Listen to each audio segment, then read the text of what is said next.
Hello everyone, नमस्कार। तो क्या हाल है? अभी अभी प्रेस कॉन्फ्रेंस हुई और एजुकेशन मिनिस्टर ने काफी सारी बातें कही। ये पूरी समरी मैं आपको बताने वाला हूं 10 पॉइंट में। तो आइए करते हैं शुरुआत। सबसे पहले रीनीट की जो चर्चा चल रही थी, तो रीनीट में सिर्फ यही कहा गया कि भैया जो अफेक्टेड बच्चे हैं उन्हीं के साथ रीनीट के बारे में सोचा जाएगा, उन्हीं के साथ रीनीट होगी। जो एक एजेंडा चल रहा था या जो एक इतना बड़ा डिबेट चल रहा था कि क्या बाकी बच्चों की रीनीट होगी, क्या क्वालिफाइड बच्चों की रीनीट होगी, तो इस पे आंसर अभी उनकी तरफ से यही है कि हम सिर्फ 1537 या जो भी वो फिगर है 1567 उन बच्चों के बारे में हम सोच रहे हैं कि इनकी रीनीट प्रॉपरली कंडक्ट करवानी है। दूसरी बात, उन्होंने कहा कि दूध का दूध और पानी का पानी हो जाएगा। एजुकेशन मिनिस्टर साहब से ये पूछा गया, एक जर्नलिस्ट ने पूछा कि सर यहाँ पे पता चला कि नेट के पेपर में, डार्क नेट पे जो है क्वेश्चन आ चुका था, नीट के पेपर में 35 लाख में क्वेश्चंस बिके, एविडेंसेस हैं कि कुछ लोगों ने पेपर लीक करवाया। तो उन्होंने सबसे पहले तो एनटीए को लताड़ा और काफी कड़े शब्दों में यह कहा कि अगर एनटीए ने गड़बड़ करी है तो उनको एक्सेप्ट करना होगा। सुप्रीम कोर्ट ने भी यही कहा था। उसके बाद आ जाके गवर्निंग बॉडी यानी कि एजुकेशन मिनिस्टर साहब ने भी यही कहा और उन्होंने ये कहा कि एजेंसीज जांच कर रही हैं, प्रॉपर जांच होगी, अनबायस जांच होगी और पूरा दूध का दूध पानी का पानी हो जाएगा। अगला पॉइंट था कि no political questions were taken. कई सारे घूम घूम के पॉलिटिकल सवाल आए। अपोजिशन के बारे में सवाल कि अपोजिशन ऐसा कह रही है, या तो अलग अलग स्टेट्स के बारे में जो क्वेश्चंस आ रहे थे कि किसी नीट एग्जाम, किसी स्टेट ने ये कहा कि हम तो नीट को जो है अब और स्वीकार नहीं करेंगे, हम स्टेट लेवल एग्जाम्स लेंगे। एक बहुत बड़े पॉलिटिकल लीडर ने ये कहा था कि हम तो ये चाहते हैं कि ये एग्जामिनेशन फिर से हो या तो एनटीए के द्वारा ना हो।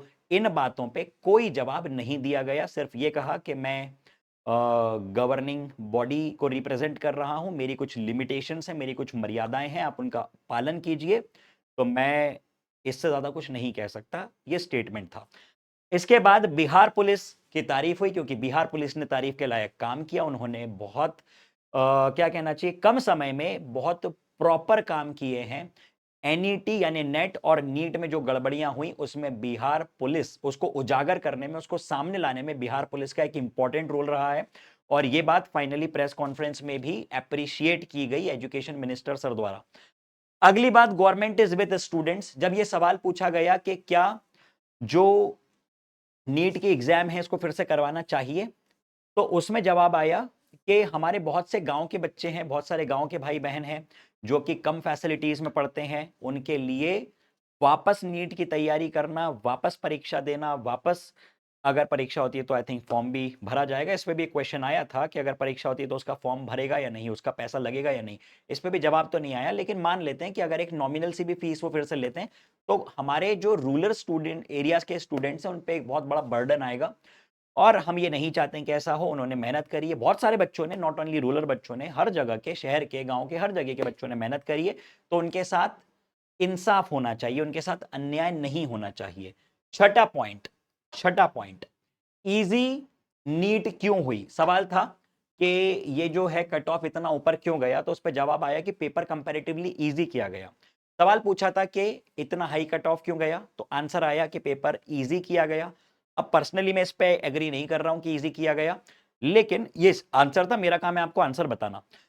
तो कहा गया कि पेपर इजी हुआ है और दूसरी बात ये कही गई कि पेपर इजी इसलिए हुआ क्योंकि कोविड के टाइम पे कुछ सिलेबस को रिड्यूस किया, और जब सिलेबस को रिड्यूस किया तो हमने जो टफ वाले पार्ट थे उसको हटा दिए, और एग्जाम में जो टफ क्वेश्चंस बनते थे उनके कारण बच्चे सुसाइड करते थे।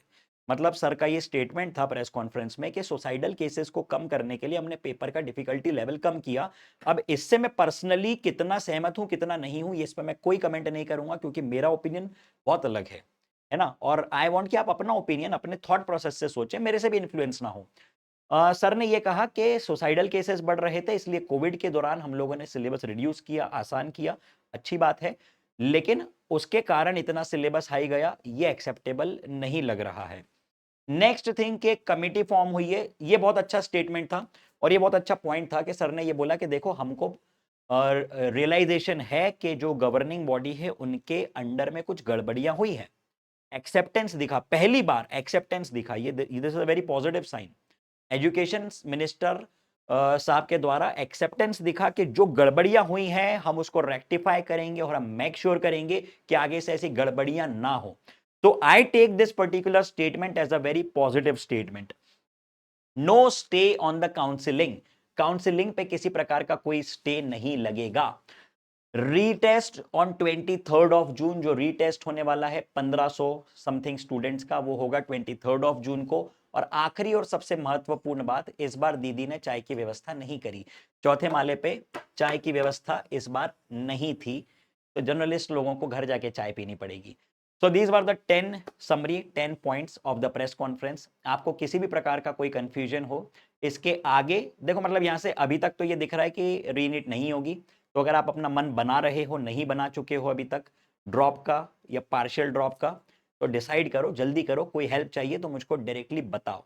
Okay tata bye, take care, thank you.